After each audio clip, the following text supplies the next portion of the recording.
Hello, my name is Terry Woods, publisher of the North County Daily Star. Over the next few weeks, we are going to interview many candidates running for office along the 78 corridor. Today, Diane Harkey is joining us. She is candidate for the U.S. House of Representatives for California's 49th Congressional District. Okay, Diane, thank you for being here today with us. Thanks for having me. On top of the First National Bank of Vista. What we're going to do right now is just like you to kind of introduce yourself, tell a little bit about who you are, where you came from, and then we'll get into the questions, okay? Okay, real good. I was born in the Joliet, Illinois area and moved to California when I was 10 years old. I lived in West Covina, La Puente area, Baldwin Park, actually. Oh, yeah. And there I lived till I was 19. A family of 4, and when I was 19, when I was 17, I graduated really early from school. My father was ill. My mother had never worked. We had 2 younger children. My brother was in Vietnam, so it was up to me to help support the family, and so I did. I carpooled into Los Angeles from that area and made the house payment and the car payment for 2 years, and then after 2 years, my brother was back, my father was well. Things worked out. I moved to Newport Beach and I never looked back. Okay, sounds good. The outcome of this election may well bear on the House majority and may dictate national policy agenda for many years to come. Correct. Some key issues need to be addressed. Before we get into those, we'll just get into those topics. How long have you lived in the 49th District? I have lived in the 49th district for probably over 30 years, probably closer to 38 years. I've lived in Dana Point since 1980. Nice place to have to live. Yeah, well, when I got there, it was off the beaten path. Oh yeah, oh yeah. And we had to commute very far to get around. It wasn't exactly work territory. Yeah. But we loved it. Yeah.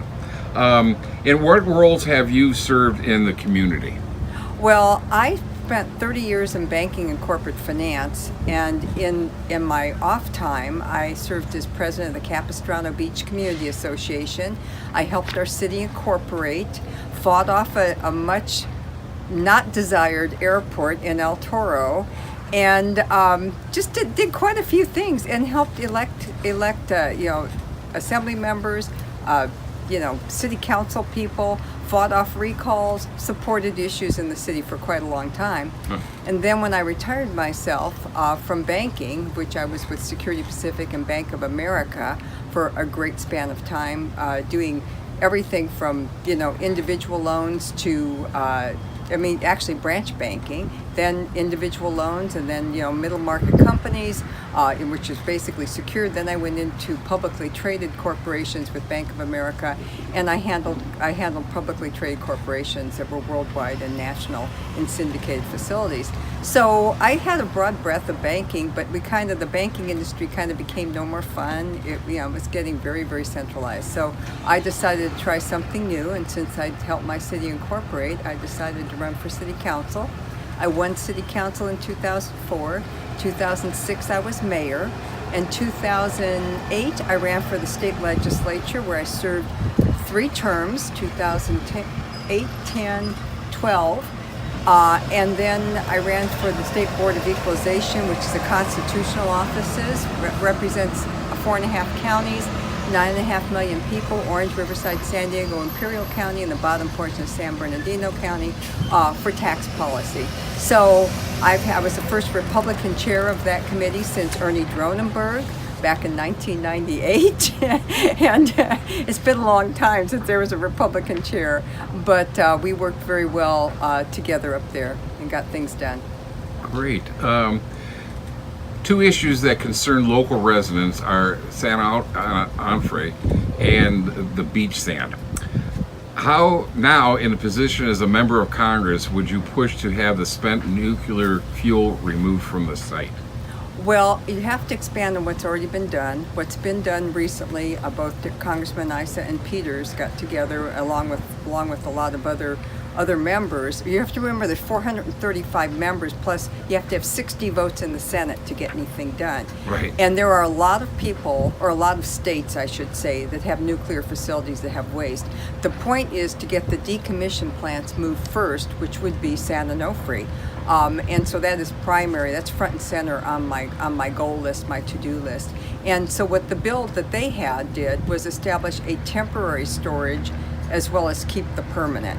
Now that passed out of the House, but it's languishing in the Senate, I think, until after the elections. Yeah, right. And the next phase, of course, then is trying to get the whole entire California delegation on board so that they can help move it along. There would be, if you got both senators and all the Congress people, that would be 55 or 53 Congress people is a good start to get a bill across when you need, I believe, about 219 votes. So it's a good start to get a bill. So you have to work collectively with people. It's going to be a coalition, and we need to be sure that California is at the top of that list, which means, enough resist and some cooperation, because we're going to need those other states. We need their votes for this. There's different options of where it should go or whatever. Do you have any opinions on that part? Well, there's only one permanent location, which is still in Nevada. That was the one that was chosen by the Congress a while back. There were two, and they chose that. That's still on the books. They have the temporary locations now in, I believe it's New Mexico and Texas, I think, on the corner there. They have the temporary spots, and the temporary spots will accept for a term. They are wanting the business, quote unquote. So that's a good start. The problem used to be that the Department of Energy would not assume any responsibility until it got to a permanent spot. That's been corrected. So now we can have a temporary spot. How long is temporary? A couple hundred years? I don't know. It's going to depend on getting the permanent site approved, and that's the deal. Yeah, well, you've got to take this little baby steps. Yeah. I mean, then you've got to figure out how you're going to transport it. That's the biggie. Before it gets to the temporary, it's going to be a transport issue. Does it go through San Diego County or Orange County? Orange County. No. I mean, this is going to be the deal. You have to figure out where it's going to have to be transported, and it's transported now safely by the military. This is not a new idea. Right. But when it starts getting a lot of press, I fear it's going to blow up. But this is a process. It's going to be a process, and we just want to be sure we're at the top of the list. Okay. Sand. The sand issue is more pressing for Oceanside and North County. The Army Corps of Engineers has been inept. They have failed to file paperwork on time, failed to secure qualified contractors, and it has been difficulty doing a simple repetitive task. Now, in this position, will you ensure that the Army Corps will do their job on a timely manner? We can sure look into it, because they should be doing their job. There's always a lot of resistance to whether you build the beaches up back again or not. Now, I understand in a lot of instances the surfers really don't want the beaches there, but I think even when the road's so far, we won't even have surf capacity. So I think it's very necessary. I know, take dredge sand from the harbor and fill in our beaches to return it. It's very doable, but it has to be done on a regular basis. And right now, Oceanside was very impacted this last year. Some of the vessels couldn't get out. If you're depending on tourism and boating, that is really not an acceptable idea to have. So I think we can get it done, and we need to get it done. We just need to be sure it's kept on the radar screen, because I think it has to be in front of Congress on a regular basis so they get reviewed. Yeah, because it isn't like it just happens every 10 years. It's every year. No, it happens. It happens all the time, and they were behind in their schedule, if I understand correctly. And so that was the problem. They were pushing their schedule out as if maybe they weren't going to do it at all. There's been some talk locally here about having a contractor do it, a private contractor, versus having the Army engineers doing it. That's always a possibility. I mean, if you want to contract out, now there would be a public process for that, and I'm not so sure that would be speedy. But once you had somebody in place, you could probably have it be very repetitive. Yeah. So it would get done on a contracted basis. Will you have an office in San Diego County to serve the constituents, since most of them do not live in Orange County? Of course. Right now there's one in Vista with the congressman, but I'll probably be in Carlsbad. We're eyeing Carlsbad. That's kind of easy. It's right off the freeway. I'll have a little satellite in the city of Dana Point, just like Congressman Issa has now. He has a little satellite office there. There's no need to have a big facility. The bulk of the facility will be in Carlsbad. Okay. Do you support open borders, a border wall, and or improve legal entry? Okay, there's a two-part there. We need border security, and we also need to improve our visa system, which means we need a broad-based immigration policy. What the policy that was on the books right now takes into consideration the DACA children. It takes into consideration some of the farm workers. It takes into consideration a whole host of things: the children, the detention, the visa programs, the H-1B visa, as well as the H-2, I think it's H-2A for the farm worker program. It also allows for some permanent visas. It was a great bill. It could not get enough votes to get off the floor. We need to go back to that bill. If we had the other side of the aisle cooperating rather than resisting, we could get this done. Because there's a group of people that want to send everybody back. There's another group that wants the open borders. Neither one is going to work for us. If the president wants a wall, let him have a wall. I mean, if you're going to get, improved visas, if you're going to get border security, if you're going to get some grandfathering in of residency, if you're going to get the DACA children taken care of, if you're going to get all of these big issues which were in this bill taken care of, I think, give them $25 billion for the wall. It's not going to be, it's not prohibitive. We have 15 miles of wall now. San Ysidro just opened up 22 more access points for foot traffic. It is not difficult to get across that border at all. I've been down there, I've seen it. What is difficult is the human trafficking, the drug trafficking, and the money laundering. That's huge. And that's why you need some protection. We just had a Border Patrol agent get caught. I guess he called Border Patrol officers. They're not agents, but officers just got shot. They're like target practice without some protection. So we have to have the Border Patrol, protected. We have to provide security, a disincentive, and we also have to provide access for those that can legally come in and out. And we have to improve our immigration. Immigration policy needs reform. I tell people what we have right now really is like when you have a zoning code in your city and you know what you can build. You can build this high, you can add, residential here, you can't put commercial structures in with the residential, you can't go, oversized, there's requirements because people choose through an open policy, public hearing, what the zoning is. That's the law.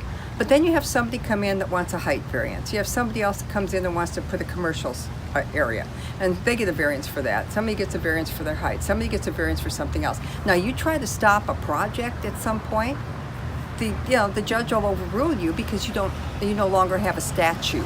We need a statute. We need a solid statute because right now our immigration policy has been varianced from all sorts of case law.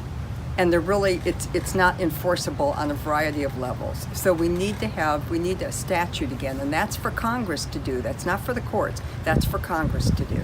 They need to legislate, pass that statute. Congress is still supposed to be making the laws, right? Right. But what happens is when they neglect their duty, like what has happened, then it goes to the courts. And the courts that you have judges that are deciding statute. Not instead of interpreting statute, they're deciding the statute, and they're crafting it depending on what they see. It's and that's not going to work. There's a lot of things wrong with our policy. We need to get on with life and fix it, and go face your voters. Tell them what you did, why you did it, and I'm already beginning to do that. Recently, President Trump increased the military budget. Would you have voted for that? Yes, I would have. Yes, I would have. The military was carved up and carved out, and it was really, really difficult for them. We have a lot of, well, I know you have seen, pardon me, but I know you've seen where we have, planes and things that are no longer up to what they should be, not functioning, needing repair. So yes, I think it was very important, and I think especially in this district, military contracting is huge here. So it really helped this district, San Diego, and Southern California in general. Yeah. It was a good plan. It's a good for national security and for upgrading equipment and facilities, and it's also wonderful for our economy. Oh yeah. Do you favor abolishing ICE? No, I'm not open borders. I don't want to abolish ICE. I am strong law enforcement. We need enforcement of our laws, especially with all that's going on. We don't want another repeat of 9/11. We don't want a bunch of drug traffickers up here. We've got, meth and all sorts of things coming across the border.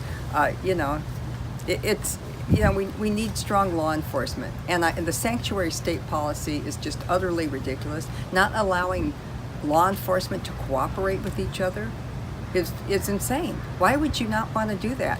I heard recently, and we just heard the other day, that there was a boat with drugs that came up and got stopped in Oceanside, came on the shore in Oceanside. The police were there. The people were not legally citizens, and the police could do nothing. And so until ICE got there, they fled. So now they're up in Oceanside, moving around the neighborhood. This just happened. So you can't have that. We need to coordinate. They should have detained them, held them until the ICE people came. But they can't. They can't do the ICE people, the ICE officers. Yeah, well, everybody understands. Yeah. It's just, you have to coordinate these things. It's one part of law enforcement works with the other, and they're all sworn to enforce the law. So what is the law? Right. If they can't help each other, what is the law? Hello there, I'm Deanna Ferrone with Town Square Realty Group in downtown Vista, and we're excited to bring you today's political moment, where you get to see the candidates running for positions for office in your local area here in North County. Again, thanks for watching, and keep us in mind, Town Square Realty Group in downtown Vista, if you know anyone thinking about buying or selling anywhere in San Diego County. Bye for now. Do you support moving to a single-payer Medicare health care system? No, Medicare for all will not work. What happens is those who have Medicare now, and I know this is just a phrase they're using, but everything will become single payer. Medicare works now. It's underfunded. We all know that, but it works. You can go in and see your doctor when you want. You buy a supplement. It's accepted. It's a good program for those that are over 65. Where we really have kind of a gap, quite honestly, is between 50 and 65, and we need to figure out how to fix that, because a lot of people are unemployed or working on their own at that time, and so we need to form some kind of cooperatives or other things that they can join with, small business councils or whatever. But Medicare for all will not work. Single payer has not worked. Trying to force everyone into single payer, which is what Obamacare did, has miserably failed. I know practices, doctors. My neighbor across the street is a pediatric doctor. He does Medicaid. Medicaid. He does Medicaid patients, and he's getting out of the business because the reimbursement rates are so low. And that's what's going to happen. You can have insurance, but doesn't mean you're going to get a doctor. And that's what we've been seeing across the country. Luckily, California's got such a large market that we've still been able to attract good health practices. But across the United States, there was like one insurer to no insurers in many states, which is why this has been kind of, reversed as much as it can. Okay. Do you support repealing the gas tax?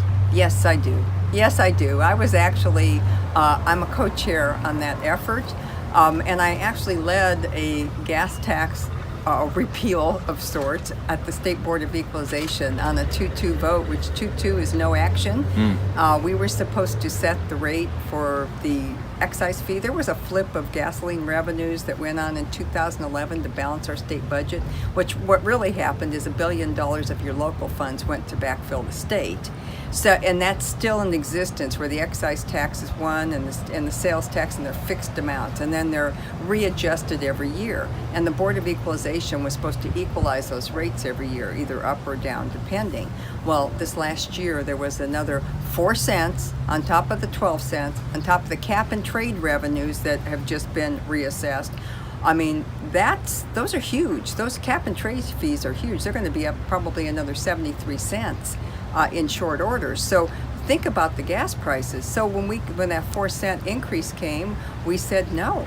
I said no. I had another member that said no. There were 2 that said yes, but 2 is no action. So we stopped the gas tax. It'll be interesting to see what happens, huh? Do you support sanctuary cities? And I think you already answered that. But, no way. It puts residents at risk. Well, those are the questions I had for you. See how fast I can get through Oh this? yes, I know, that's great. But I want to give you time if there's something that we didn't touch on that you would like to make a point on, or just close. It's up to you. It's yours. Sure. I've represented the community in San Diego on the legislature, where I had Orange and San Diego counties both combined, similar to how our state senator does now. And then for 2 years, I was just Orange County again. And then for the last 4 years, I've been representing primarily Orange County and San Diego County and Riverside, because those are the big population centers with regard to taxes and fees. We resolved over 500 issues for people, because we're still working on them. Tax issues are very taxing to people. They cause them to stay up nights, so they have a bad audit, or they're fearful of their FTB reports, or they have a lien that they need released, that even if they can't get anybody to do it and they need to close an escrow, rent a house, they would call us, and we would be able to seek an immediate remedy for them. And it allowed a lot of people. We saved lives and businesses daily, I like to say. It was always something, and in a district this large, there was always somebody with some kind of tax issue, and especially after the 2008 crash. Mm-hmm. People lost a lot. And so I've been very much a good public servant for you. My votes are out there. I have cast votes. I've made tough decisions. I stand by them. I've been elected time and time and time again through my constituents with high majorities. And, I'm ready to serve. I can hit the ground running here. I've done the legislative function. I've done the local function. I've done the regulatory functions and the Board of Equalization. We rewrote regulations to streamline them and make them more efficient for things like biotech, biomed, because oftentimes the regulations don't keep up with the technology. Let's just say most of the time. And for the newspapers, you used to be taxed based or audited based on paper distribution. Well, everything kind of went, online. So should be sales tax? We were able to get a rebuttable presumption of 53% was not taxable for the newspaper industry, for which I got a little award, but it made sense. And so that's where you start. You have a rebuttable presumption. If you're all online, you have to prove that up, but at least it gives you a good starting point and saves a lot of time and money. All these things save time and money and allow people to employ. Restaurants that got audited, it's not natural knowing for them. They're frightened, and people just want to earn a living. So I was very helpful, I think, in those. My staff, I had a great staff, and very pleased to serve, very happy to be here, and I can't wait to be your next representative in Congress for the 49th Congressional District. I'll make you proud. 53 days. Yes, who's counting? I am. Thank you very much. I appreciate you coming here today. Thank you very much.